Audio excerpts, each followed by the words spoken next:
Hello, this is Storybooks channel. New videos are posted every day. Subscribe and click the bell. Maria had always dreamed of love, children, and family warmth, but everything did not work out the way the young woman wanted. She was ready to believe that she wore the notorious crown of celibacy and etiquette. Worst of all, Maria was unlucky not only in her personal life. It was usually either work or family. Some women fulfill themselves as wives and mothers. Others build successful careers. Poor Maria has not succeeded in either. At 26, she still hasn't met her man, even though she's been in a relationship more than once, and hasn't been able to advance in her professional career.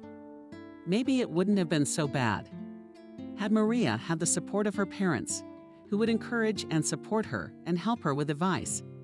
But alas, the girl was an orphan. Maria was a trained psychologist and always wanted to help people. In fact, she did help people, but not at all the way the student and saw it in her dreams. She never had a chance to work in her profession, having tried herself as a waitress in trade, and even in journalism. She wrote notes for the children's newspaper. Maria eventually took a job as a nurse in a shelter for the homeless. But it wasn't a dream job at all. Maria's job was to wash the homeless people who were brought in off the street and provide them with bedding and clothes. It was a thankless, truly black job. Every day Maria was hit in the nose by the smells, the dirty, sweaty flesh. Maria saw bodies covered in purple bruises, warts, and scratches. In winter, you had to look at frostbitten limbs. The homeless tended not to appreciate the work of Maria and other attendants. Many vagrants came to the shelter aggressive and drunk with foul language. Maria could not stand mate. They made a lot of noise and ripped up the official laundry. For a whole shift, there was no peace. Sometimes she couldn't even get a cup of tea. Other nurses worked with laziness, joking rudely with their charges. Every now and then they let themselves smoke a cigarette or eat a sandwich. Maria worked silently, biting her lip, almost without a break. Behind such a workaholic, his colleagues either sympathetically or mockingly called Maria our Cinderella. Sometimes Maria could hear her colleagues whispering behind her back, "She is not like us." An orphan with a full family, she never had one. That's why she has no luck with men. You can't hurt her. She's a handicapped person. If she hears any more of this gossip, she'll be offended. Maria was wounded in the heart, but she kept quiet and was polite, with all her coworkers from Aunt Adriana's cleaning lady and Miranda, the cook, to the shelter supervisors. Biting her lip, Maria just did her job. After working her shift, she would stop at the store on her way home. The young woman always bought about the same thing: cheese, a bottle of kefir, white bread, some canned food.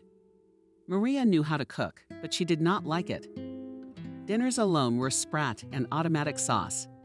She often sighed and thought maybe I really was incomplete. And even Christmas brought no joyful change. She celebrated the holiday alone, allowing herself a glass of champagne.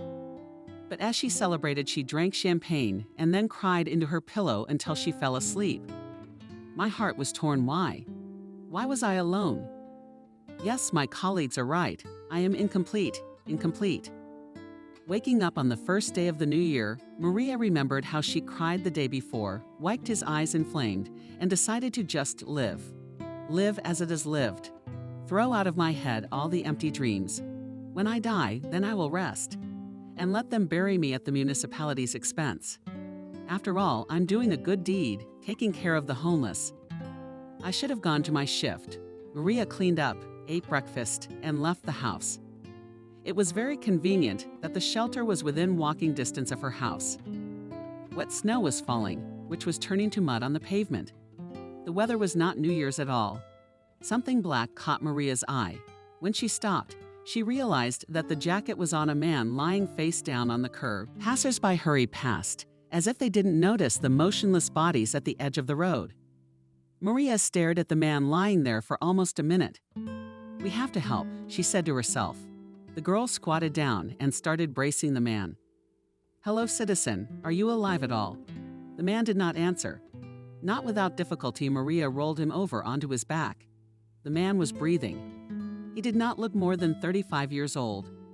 What a handsome face flashed through Maria's mind. Nonsense. The young woman pulled herself away. She should have thought about how to help the man, not about the beauty of his face. Citizens, help. Maria stood on her feet, shouting, hoping to attract the attention of passersby. The people hurried past, without even turning around. No, they did not. Some looked at Maria and the man lying there with derision. They said, "What an idiot, not knowing what to do, clinging to some dying bum." People. What's the matter with you people? Maria thought. It's only us inferior people who worry about our neighbor's life. Smart, successful, accomplished people only think about eating more sandwiches and less stress at work. A new thought came to Maria's mind, not before philosophical research now yanked the girl out of herself. She tried to lift the man up. It was not easy. The man was heavy. Help, Maria undertook. Another heroic attempt to get people's attention. To no avail. All right, go to hell. You scolded, she said to herself. I can handle myself. Maria dragged the man like a sack. Where was I actually dragging this poor man? It would have been more logical to call an ambulance. Maria was completely confused. The man, meanwhile, started to come to his senses. Where am I? Are you outside? Maria gave him the obvious answer, where do you live? Where are your loved ones? Can you call them? You call an ambulance. The man made an attempt to get to his feet, but the poor man failed. Leave me alone, girl. But how can I leave you? Do you want to freeze in the street? This seems to be my fate. With difficulty said the man. Do you need an ambulance? Maria repeated the question. What for? The man let out a bitter laugh. Then the poor man coughed. Soon I'll be flying up too, so I can freeze for a while longer. Don't you have a home? Maria asked. No, I have nothing at all. Except the clothes I'm wearing, I lost everything. So you're a bum. That is an understatement. The man grinned bitterly again. Our client. Maria remarked to herself. Come up. I will not leave you to die. Now she knew exactly what to do. She dragged the man toward the shelter. Leave me alone, he insisted. What do you want me for? Will you shut up already? Maria got angry. 10 minutes later, the girl rang the doorbell of the shelter. What? What is it? The sleepy security guard Peter popped out. Picked up on the street, said Maria. The man was freezing along with his uncle. Peter and Maria dragged the man to the emergency room down the corridor. Already established staff quietly cooked nurse, doctors. What Maria, child, has found herself affianced, rudely joked janitor Adriana, nodding at the man in a black jacket. What groom? He froze in the street, seriously answered Maria. The cleaner's joke caught on. Soon the whole floor was discussing that Cinderella had only found herself a prince. This one should be well washed and his armpit shaved. The cook Miranda, who considered herself a great humorist, was watching. Maria was hurt to tears. She had saved a man and her colleagues were joking about her misfortune, the lack of a man of the family. Never laugh at a pain that you yourself have not experienced. Remembered Maria, social networking wisdom. Yes, sometimes you can come across clever thoughts on the internet too. In the emergency room, Max's frowning doctor looked at the new intake. Where did he come from? I picked him up in the street. He was freezing, Maria explained. Max hummed, as if we didn't have enough homeless people of our own. The name, I mean your ward, has Kevin. Hardly said the man. My name is Kevin. I'm Maria. The young woman introduced herself for some reason. Max, the CEC. Maria, you're not on a dating site. And you, Kevin, get undressed. What's down to your underwear? Clarified the man. Take off your underpants too. I have to examine you. Doctor, why don't you let me go and I'll go on my way? Why should you bother with a doomed man? What kind of talk is that? The doctor is indignant. What, I dragged you here for nothing. I'm telling you, get undressed. Kevin, clearly embarrassed, slowly undressed. Max carefully examined the patient from all sides and grinned in satisfaction. So frostbite? No, you're just cold. So I can walk to all four sides still with hardly moving my tongue. Kevin asked. That's out of the question. The doctor resented. Get dressed. Maria will show you to the common room. "Let's go," said the girl, taking Kevin under her arm. As they walked along the corridor, the voices of the nurses followed them. "Look, our Cinderella and her fiancé are stomping along, and they say there are not enough princes for everyone." She felt uncomfortable being laughed at. "You seem to be being teased because of me," quietly said Kevin. "Don't mind him," Maria said dryly. "Still," said Kevin, "it would be better if you introduced me to your own destiny. Don't you have enough to live for? Angry?" Maria asked. "Some people have no reason to live." Maria flashed his eyes. "Don't you ever say that?" "Do you hear me? Everyone has to live." "Wow, you have a temper," just dropped Kevin and never tried to speak to Maria again. The girl took Kevin to a room where there were 2 fierce beds where homeless people slept. There was room for Kevin too. Maria gave Kevin fresh pajamas and linens. Kevin laid down on the bunk. "And you're right, Maria," he said, "before I died. At least I got a good night's sleep. You know, when I was wandering the streets, I didn't sleep at all." "Spent a lot of time on the streets?" Maria inquired. "A month," answered Kevin. Maria was horrified. "Statistically, homeless people live an average of 3 years," Kevin said. "So I had plenty of time left to live." Kevin laughed. "Bad is laughter." "Strictly," said Maria. "Get some rest." She walked out. Almost all day long, my colleagues discussed Maria, and Kevin called him Cinderella and the prince. The most sarcastic of them all said so. Our Maria had no luck with her fiancé, so she found a bum on the street and brought him to the orphanage. I should have done things differently. In her mind, the girl was indignant. She tried to ignore the angry chatter of her colleagues, but to tell the truth, she was thinking about Kevin herself. He had only recently become homeless. I wonder how he ended up on the street. It's not like he's an alcoholic who's missing his apartment. And the way Kevin resisted his rescue, he doesn't want to live for some reason. Maria wondered. Finally, Kevin gave the impression of being an interesting and intelligent man. He did not look like a typical shelter inmate. In the middle of her shift, Maria went to check on him. Kevin was already awake. He was sitting on his bunk, looking much better than he had in the morning. "Hello, Maria. I saw you today." "I try to be strict," the young woman replied. "I would still like to greet you, my savior." "How are you feeling?" Maria asked. "Thank you, I'm very well. I'll get you something to eat." Maria went into the kitchen. "I'll have a portion for the newly admitted patient." "Trying to look indifferent," said the young woman cook Miranda. Probably for Eugenia did not fail to joke Miranda. Maria shrugged her shoulders in a frown as she took the tray, on which there was a bowl of buckwheat porridge, a plate of salad, a glass of tea, and a sandwich with butter. With the tray, Maria returned to Kevin. Kevin gratefully took the trays, began to eat, returning the trays, the dishes, the girls. Kevin thanked the orderly heartily once more and said, "You know, I've eaten in the best restaurants, but never have I eaten as good and as eagerly as I did today. It's a standard portion with written austerity," Maria said. "Will you eat like this every day now?" "I would be especially pleased if you brought me food," Maria smiled Kevin. "I brought you food as an exception," said the nurse.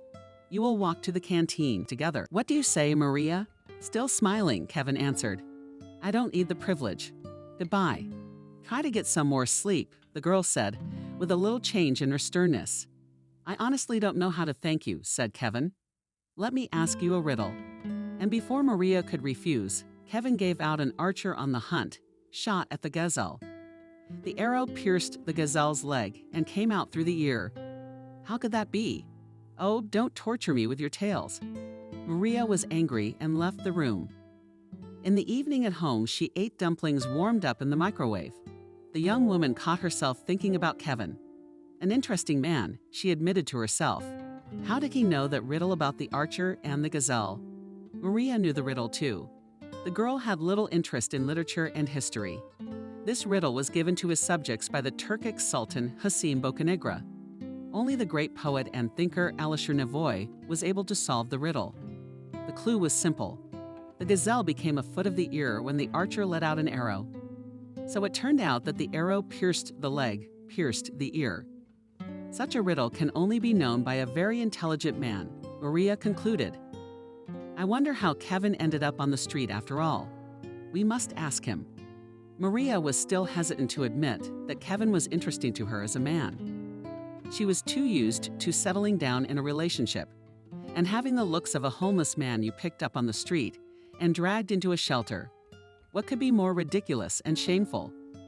Maria went to bed and had a dream about Kevin, that she was walking along the seashore with him, picking up beautiful pebbles and seashells.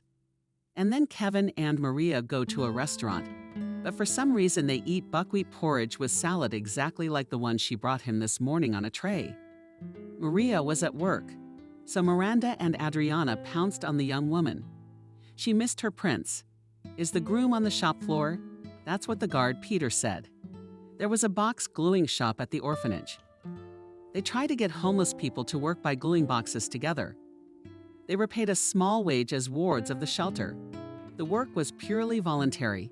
Usually it took a long time to convince a yesterday's vagrant to glue boxes. Why would you do that when the shelter was already feeding you for free? And you can't spend the money you earn on vodka. But Kevin knows how to surprise. Instead of resting on his side for at least 3 days. After a month of wandering from life, he went straight to the shop. In the middle of the day, Maria looked in on some pretext.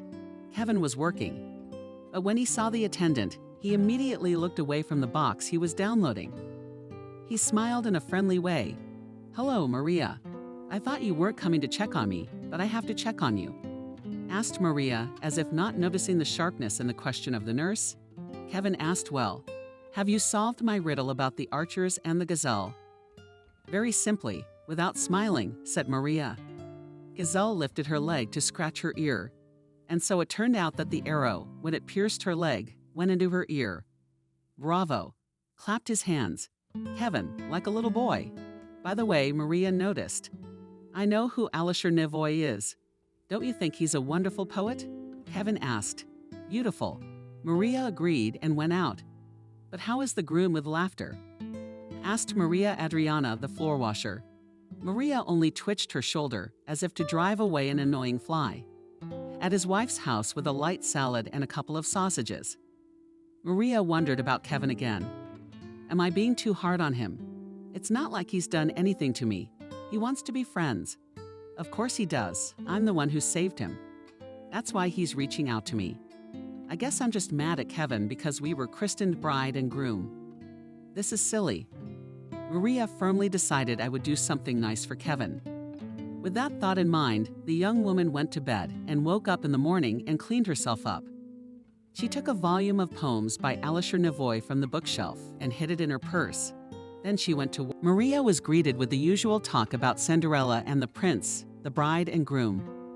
The girl only smiled weakly in response. Not being embarrassed, she made her way to the shop where Kevin was working. "Oh, Maria." Kevin was obviously delighted to see the nurse.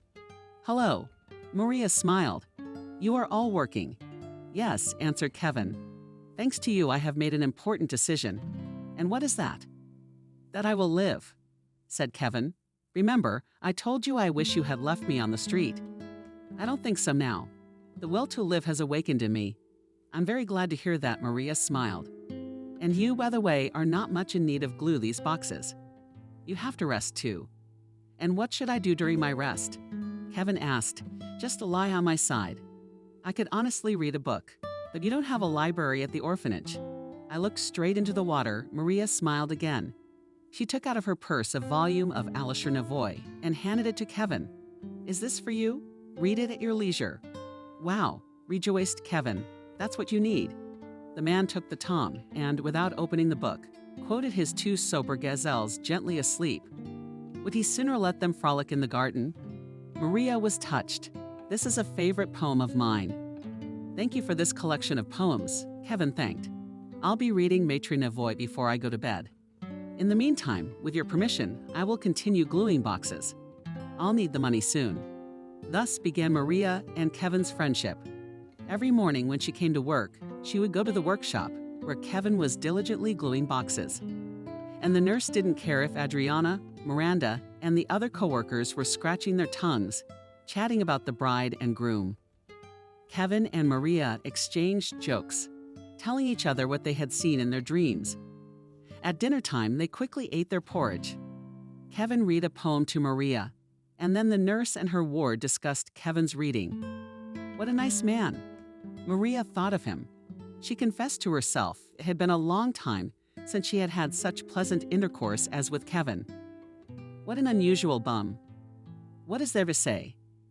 Not one of Maria's many exes was such a savvy conversationalist, so witty, attentive, and courteous. Maria had even stopped getting angry at her colleagues' rude jokes about Cinderella and the tramp of a bride and groom. Wouldn't it be nice to have such a wonderful groom? Somehow the girl said to herself. For all that, Kevin remained a mystery to Maria. She didn't know the main thing, how Kevin had ended up on the street. Had he ever had a family? Why hadn't he turned to his loved ones for help when he'd lost the roof over his head? Ah, who cares? The important thing is that he's a good, kind man.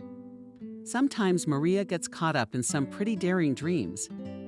Kevin earns a lot of money in the shop, restores his passport, and then she takes him to live in her apartment. They'll get married. A year later, they'll have a baby. Bullshit. Nonsense. Maria shuts herself off. She's used to settling for men. In the end, she decided to simply enjoy her time with Kevin, without making any plans, so 3 weeks passed. One day, Maria was fumbling in the kitchen, helping Miranda save Maria. The nurse turned around and saw Kevin.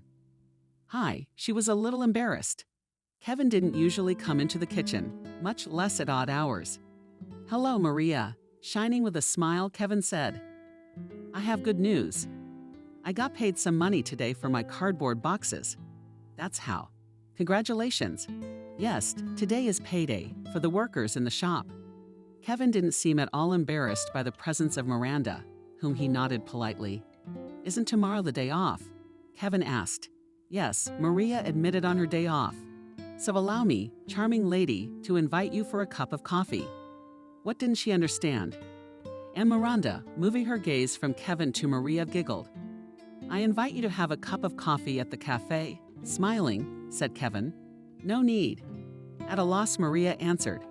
And yet, ladies, I insist. I want you at least this way. To thank you for saving my life. Don't, the nurse repeated. There's a park nearby, Kevin said. Certainly not hearing the refusal. Maria, I'll expect you tomorrow at 12 o'clock at the main gate. Now I must get back to the shop. Kevin smiled once more at Maria and left. Miranda looked after him and laughed, turning to the nurse. So, Maria, will you go on a date with your prince? That is none of your business. Suddenly, the girl burst out and went out of the kitchen too, not home in the dishes. Miranda had a long tongue. Soon, the entire shelter staff was talking about Kevin and Maria's upcoming date. Everyone was vying with each other to give the young woman mocking advice. How to behave when meeting Kevin. And only Adriana, at the end of her shift, dragging a mop behind her, said Maria was not going on a date with this Kevin. She doesn't have the guts. Yes, I will, Maria thought. She was possessed by a demon of contradiction. That I had no right to go on a date with a man. I'm really such a freeze. But when Maria returned home, her resolve somewhat weakened, and the shadows of those daisies, as usual, Maria ate a light salad. It was time to go to bed, and she still hadn't decided whether to go out with Kevin. Well, it would be better in the morning if I woke up tomorrow and decided. Maria went to bed without setting the alarm on her phone. She woke up at 11 o'clock. It was an hour before Kevin's appointment. And what is an hour for a modern girl?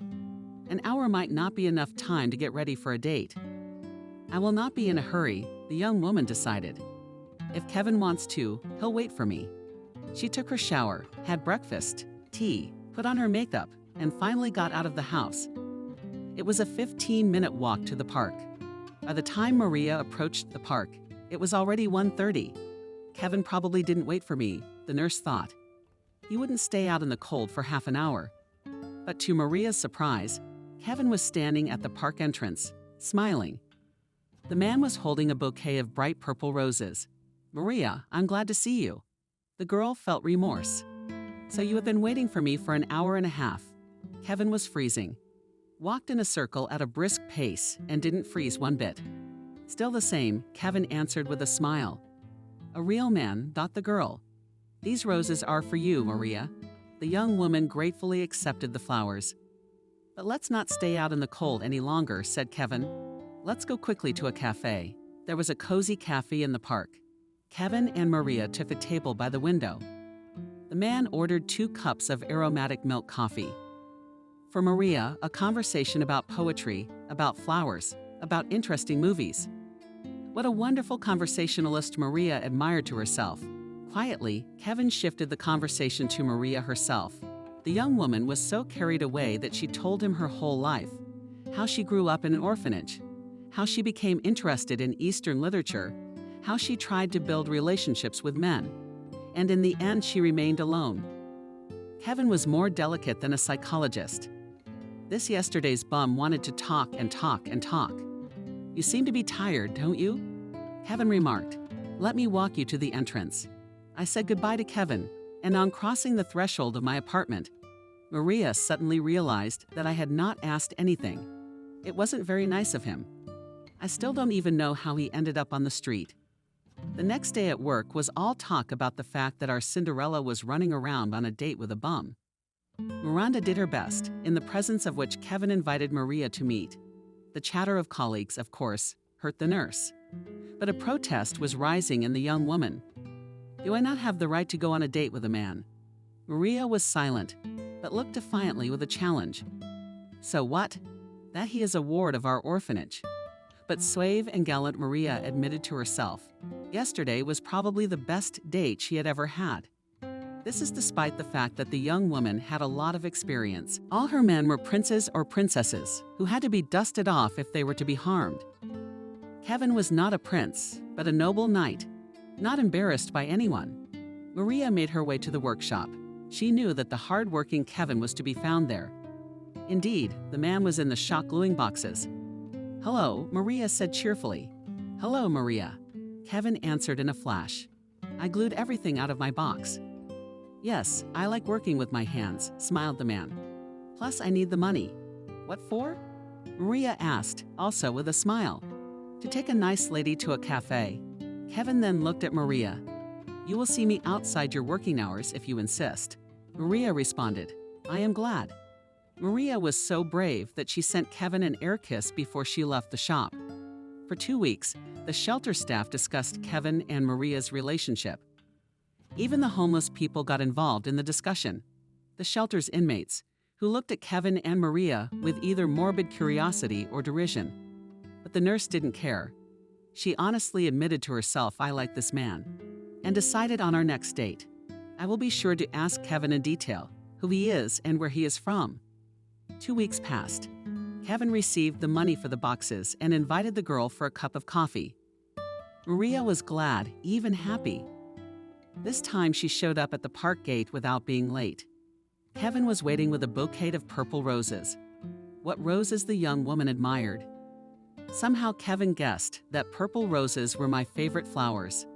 Intuition. Kevin smiled. Men have it too. Let's take a walk in the park. And let's walk in the park smelling of spring. The loose, dark snow was melting on the trees. So far the naked birds had settled down turquoise and the sky was shining. The air was filled with a wonderful coolness.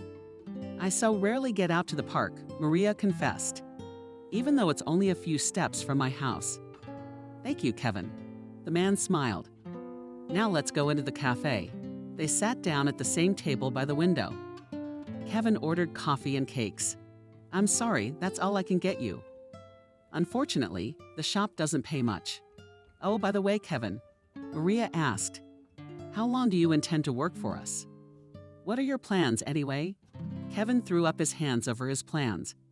"I can't stay at the orphanage forever. I'll get my papers back, get an apartment, get a job. Our acquaintance, I hope, will continue." And then, of course, Maria nodded. More cakes were offered by Kevin. "Perhaps not." With a smile, Maria replied, "We've had enough coffee and cakes. I'll tell you what, Kevin, let's go back to my place and I'll buy you some." "But it's a bit awkward," Kevin hesitated. "It's fine, let's go." And Maria stood up with determination. Kevin paid for the coffee and the cakes and followed the young woman who took him to her house. Maria and Kevin took the elevator and entered the apartment. Pink, taking off her jacket, the girl said with a smile. How cozy and beautiful is your place. Kevin assessed, looking at the reproductions of classical paintings on the walls. He walked around the kitchen and sat down at the table. Maria poured tea for her guest and opened the fridge herself. Oh, the winds are blowing in my fridge. He shook his head. I did not think I would bring you home. That's all right. Kevin smiled. You know what we'll do, Maria said. I'll give you my bank card and you go to the store. I'll write you a shopping list. You don't have to. Kevin resisted decisively. No objections accepted. Cheerfully, Maria laughed. She took a pen and a sheet of paper, and in a jiffy she sketched out a shopping list. Bread, salami, mayonnaise, eggs, wine. Kevin. He looked at Maria. Wine, are you teetotaler? Maria asked with a smile. Actually, I can have a glass. But believe me, I'm not a drinker, and I can have a good glass of wine. And I'm not one of those drunks either. Shining, said Maria. So go my night to the store night with feeling, repeated Kevin. Yes, my beautiful lady. The man quickly went to the store and brought groceries. Maria poured wine into glasses. What shall we drink to? To you, my dear Maria, you saved my life. I owe you a debt of gratitude. Maria and Kevin clinked their glasses and drank half each. Then Maria started cooking dinner. She cut some more salt and cheese sandwiches and invited Kevin to the table. A feast of the gods. The man marveled. Better than in restaurants? Maria inquired playfully. Better. Did you say you used to eat in restaurants in your former life? I wonder what kind of a Saudi prince you were, the son of a millionaire, a shady oligarch. And Maria, who was quickly affected by the wine, laughed tinklingly. Her eyes sparkled. Everything is much more prosaic and at the same time scarier, joked Kevin. And yet asked Maria, tell me about yourself. I can tell you one thing, answered the man. Now I am in the company of a beautiful, kind girl, and I am quite happy. I have a new life to begin. I hope that you will play an important part in it. You don't talk about your past at all. I'll tell you all about it in time. I promise. And now Kevin came up to Maria and hugged her gently. The young woman did not pull away. Maria, whispered Kevin, I love you. And then the girl was the first to fall her lips to Kevin's lips. It was a sweet, long, lingering kiss. Was it fate that sent you to me? Gently said Kevin, when Maria finally pulled away from his lips and hid her face against his chest. There's not much I can tell you about myself yet. But in time, when I get back on my feet and start a new life, you will know everything. Yes, yes, Maria answered in the same whisper. Don't say anything yet. I'll wait as long as it takes. Kevin picked the girl up in his arms and carried her into the room, where he placed her on the bed. He was incredibly gentle with Maria. The girl thought she had never had a better man. She woke up in the morning happy and lying on the bed alone. Kevin. Maria was even frightened that her lover had left. Yes, my beautiful lady and Kevin entered the bedroom, carrying 2 plates. Here comes breakfast, my lady. How sweet is that? Maria exclaimed. I had a good time with you, the girl admitted. At breakfast you are so gentle and kind. And I had such a good time with you, said Kevin. But it's time to go to work, Maria said. Suddenly she realized. I have to glue my boxes too, smiled Kevin. They showed up at the shelter together as a couple. Oh-ho-ho met them, laughing, and the staff. Now you are definitely the bride and groom? Miranda asked. Kevin smiled, shrugged, and went to the workshop. And Maria looked up with a challenge. Why not? Miranda clapped her hands mockingly. Congratulations, congratulations. Soon the entire shelter and staff and wards were talking about the young nurse Maria was sleeping with a bum. And Kevin and Maria met more than once. With every paycheck, Kevin gave Maria a modest gift of flowers, some not expensive ring or a modest trinket. Maria would take Kevin to her house, give him nice meals, wine, and wake up with him in the morning. She accepted that Kevin said nothing about his past. The important thing was that in the present he was with her. The hard-hearted Adriana reprimanded Maria. Do not you get tired of settling on men? It got to the point that you sleep with a homeless man from the shelter. You picked up a bum on the street. You can't say anything. Your Kevin will play with you like a gilded chain and throw you in the dirt and stomp on you once more. Kevin's not like the rest of us. Maria objected. How do you know? I don't know. I feel the one that you don't know. I am not a gold chain, but a gold one. Maria thought to herself, and yet the seeds of doubt sprouted in the young woman's soul. Maria was very much afraid of losing Kevin. What if it is true? She thought. Kevin would play with me while he was in the shelter, and then he would not take me into his new life. Again, I would be left at the broken trough. One day, Maria was helping Adriana with the dishes, as always. Adriana was washing the floors in the kitchen, and there was a security guard, Peter, who came in for a mug of tea. Kevin Maria appeared at the door. Kevin wasn't smiling. Maria's heart prickled. She sensed something unkind. Yes, Maria, said Kevin. I got my passport restored today, and I made enough money to rent my corner. And Maria slammed shut. I'm leaving the orphanage. I have to build my life. Yes, sadly, Maria sighed. You can't stay at the orphanage forever. I'm leaving today, Kevin said. Don't worry, I won't forget you. I believe you. Quietly, Maria said, not embarrassed by Adriana and Peter. Kevin hugged Maria and kissed her warmly. Goodbye, don't forget me. Maria whispered. Kevin looked once more at his beloved, turned, and went out. Maria couldn't stand it and sobbed. Well, Miranda asked with a prickly smirk. Your Kevin caught you, dumped you, and left you. You and him were probably on the case, and that's none of your business. Maria said angrily. So you did. Adriana sighed and went to mind her own business. Somehow Maria worked her shift. The young woman felt bad at heart. Maria did not want to agree with her colleagues from the orphanage, but anxious thoughts attacked the girl. Kevin bid her a rather cold farewell. Why, he didn't even look back once as he left the kitchen. And I flew off like a parrot. Adriana's mocking words spun in my head. Maria was walking home in the evening. It had been spring for a long time, but today thick snow was falling from the dark gray sky, which melted, not reaching the ground. The world seemed prickly and uncomfortable.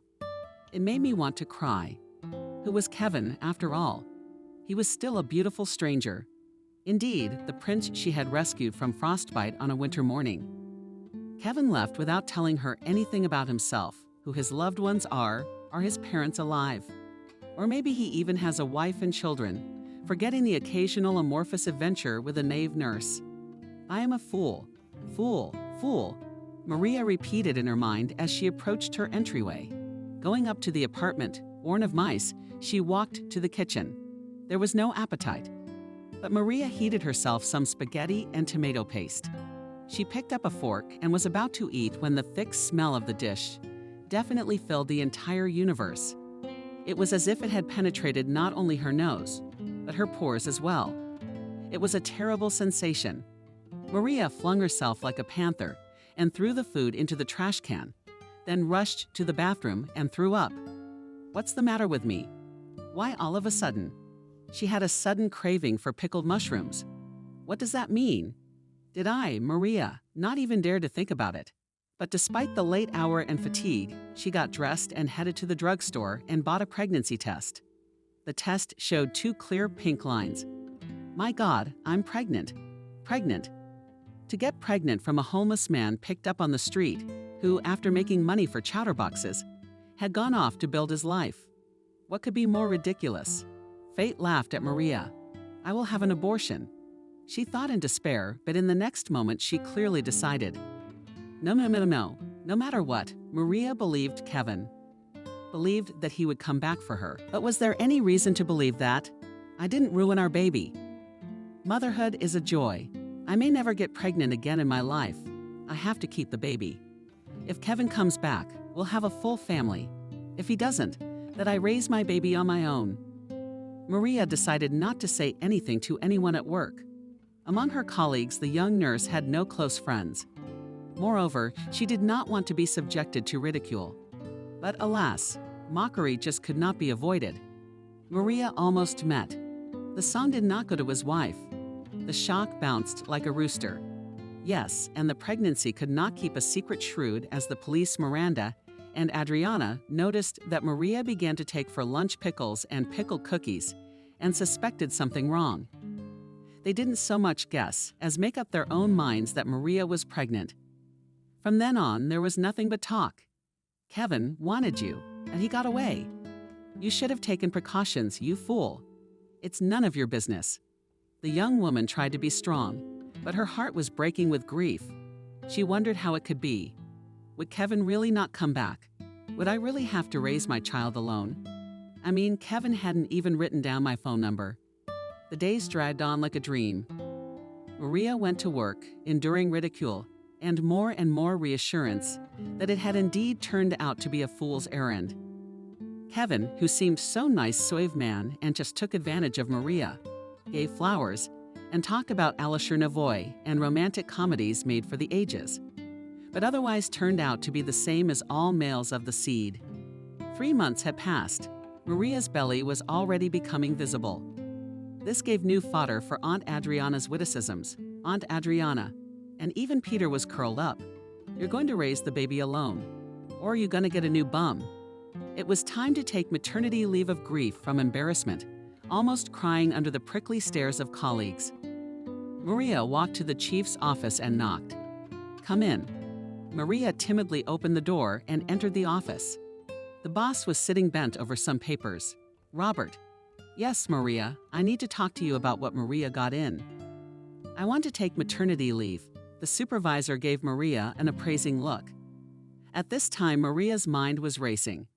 I will give birth to a healthy child, give it a beautiful name, and I will love my child, not avenge him on his father. I will be grateful to Kevin at least for making me a mom. I will be the happiest mother in the world raising a beautiful son or daughter of a worthy member of society. Repeated the warden. Of course you need maternity leave. What does your fiancé think about it? Your fiancé? My fiancé. In syllables pronounced Maria, burnt out this time with indignation. But your fiancé, Robert, are you kidding me? Blazing like a match, Maria, but usually stern and cold. Robert was not offended by the insolence. He just grinned, picked up the phone and said, Kevin, come in. Kevin. Maria didn't understand. Footsteps were heard. The door opened and a smiling Kevin with a purple rose entered the office. Hello, Robert. Maria, these are for you, and Kevin held out the flowers to the young woman. But Maria, instead of accepting the bouquet, cried, Where have you been for the past 3 months? You got me pregnant. I know, darling. We have a lot to talk about. I won't leave you again. Sobbing, Maria ducked into Kevin's chest. He gently took the young woman under his elbow and led her out of the office. Adriana, seeing Maria with Kevin and Peter kindly. In essence, the man clapped his hands. Kevin and Maria walked across the floor in front of the staff and wards of the shelter. Everyone looked in love's wake. Where are we going? Wiping their eyes, Maria asked. We're going to the best restaurant in town, Kevin answered. Of course, the food there isn't as good as yours, but I owe you a treat. How so? I haven't finished my day's work yet. Flipped through Maria. Don't worry, I've arranged everything with Robert. Consider your maternity leave already started. Kevin, where have you been all this time? We'll talk about it, just like we'll talk about what to name our baby. At the gate of the orphanage, Kevin and Maria had a fancy car waiting. Please, beautiful lady. Kevin gallantly bowed and opened the door of the car in front of Maria. He himself sat behind the wheel, stunned, and the girl still could not believe what was happening. Where are you taking me? Kevin is choosing the restaurant where we are going to celebrate our wedding. Maria just awed all over again, just like in that fairy tale. Half an hour later, Kevin parked in front of a high-end restaurant. We're going this way, Maria asked. She had heard about it in the restaurant, but had never even dreamed of going there. Yes, my beautiful lady, answered Kevin. He was the first to get out of the car and open the door for Maria. Kevin led the young woman into the Schweisky's restaurant. A radiant waitress jumped up to Kevin and Maria. We have a reservation at the window, Kevin said. Yes, I'll shove you out. The waitress showed them to their table and served them a menu. When will you be ready to order? Ring the bell. Thank you. Kevin opened the menu and handed it to Maria. Choose all the delicious things, my dear. Just looking at the pictures and the exquisite dishes made Maria's mouth water. but she was frightened by the prices. Kevin, the prices here are so biting. And you cover the prices with your palm. And choosing dishes by name and photo, the man smiled. Are you sure you can pay for everything? Let's just say the homeless man you picked up on the street is actually a very rich man. Kevin, but there was no limit to Maria's surprise. Let's eat first, and then I'll tell you everything. Maria ended up ordering an egg, croutons, and vegetable salad. Kevin took the steak and salad. Of the drinks, the lovers took a light red wine. You're pregnant, but one glass won't hurt you. Here's to your health and the health of our baby. Maria felt good from the first drink. She hadn't drank alcohol in a long time. She suddenly felt good. Like a bird soaring under the sky. Looks like Cinderella really found her prince. Happily, thought the young woman. What was going on really resembled a fairy tale. Kevin filled his glasses again. No, I've had enough, Maria said. Now I want to listen to you. Kevin kissed her hand, dear. The first thing I want to tell you is, I'm back for good. If you accept me with eyes, more importantly with happy tears. Of course, I will accept you for 2 reasons. My child needs his own father. I love you, and I love you. My dear Maria, you not only saved me from frostbite, you breathed into me the will to live on, and I have never met a better woman, believe me. I believe you. Now tell me everything from the beginning, from the moment you were on the street. Kevin frowned and sighed. I'll have to start from the beginning. The thing is, I'm the son of a billionaire owner, a big chain of beauty salons. Business is quite well established, bringing a steady income. I also have a brother and sister.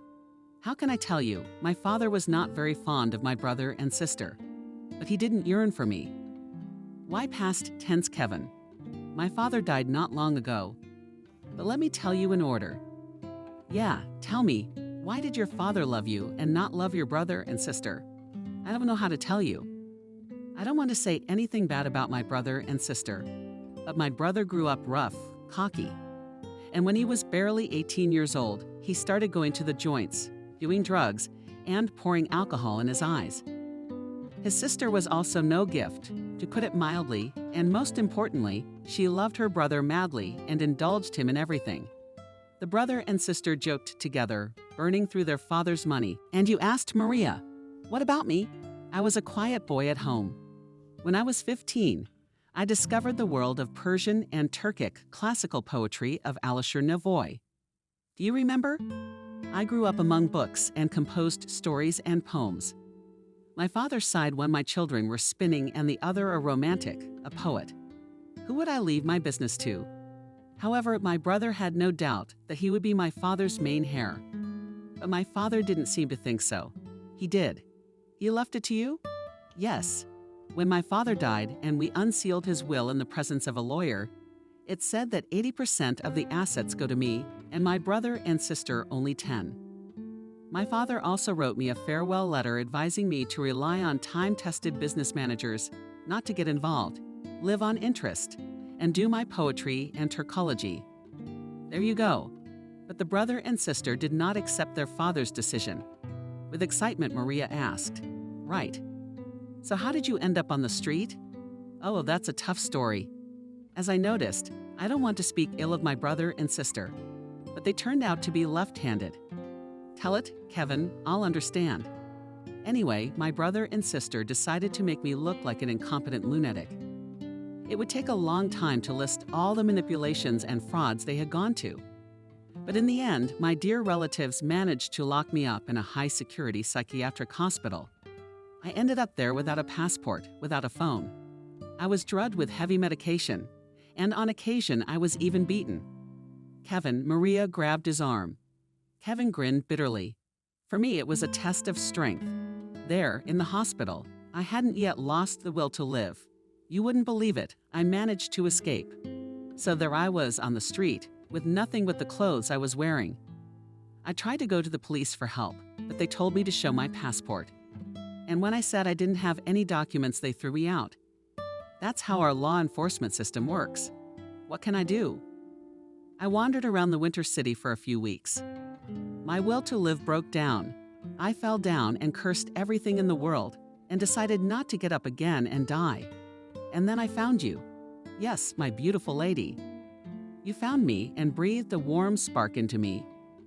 Once I found myself in the asylum in my mind, I realized that I had a chance to at least stay alive and start a new life, even if without my father's riches. I thought I would earn the chowder boxes. I get my passport back, then I get a room and get a job as a salesman or a courier. I'll ask you to marry me and we'll live modestly. So why did you disappear?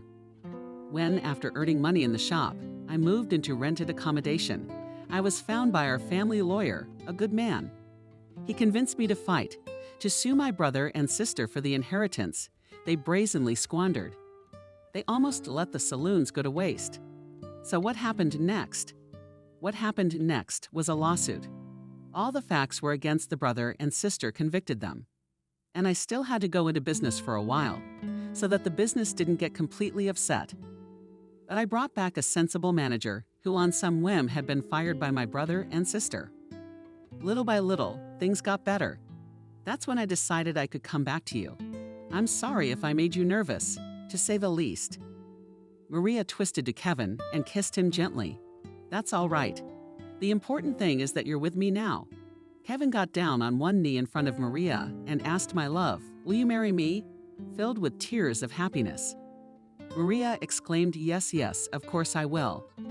They embraced and merged in a long, passionate kiss. And for another hour, they sat in a restaurant, discussing their future life together and choosing a name for their child. From the restaurant, we drove to the apartment of Kevin, on the 16th floor of an elite high-rise. The windows had a wonderful view of the city. The lovers peeked at the panorama of the metropolis and daydreamed out loud. The next day, they went to a jewelry store. Kevin bought 2 rings of solid gold of the highest standard. And a week later, a brilliant wedding for 500 people was held at the restaurant that Maria had chosen. Maria's colleagues, Peter, Miranda, Adriana, and others were also invited as guests. They realized that they laughed in vain at their Cinderella and even envied her a little bit, but in a good way. On their wedding journey, the lovers went to Easter Island, where they had both dreamed of visiting for a long time. And in due time, after the couple returned home, they had a son, a beautiful, healthy boy, whom they named Phil after his father, Kevin. Kevin got into the business in earnest, becoming well-versed in business. Soon the profits from the salons began to grow. Kevin did not abandon poetry with ecology, with a circulation of 10,000 copies. Released his collection of poems, Silver Snowflakes, with a dedication to my favorite princess, to whom I owe my life. Maria stopped working as a nurse and gave herself over to motherhood. Phil's son grew up to the joy of both parents, and the orphanage staff remembered for a long time the beautiful Cinderella, who had been lucky enough to find her prince.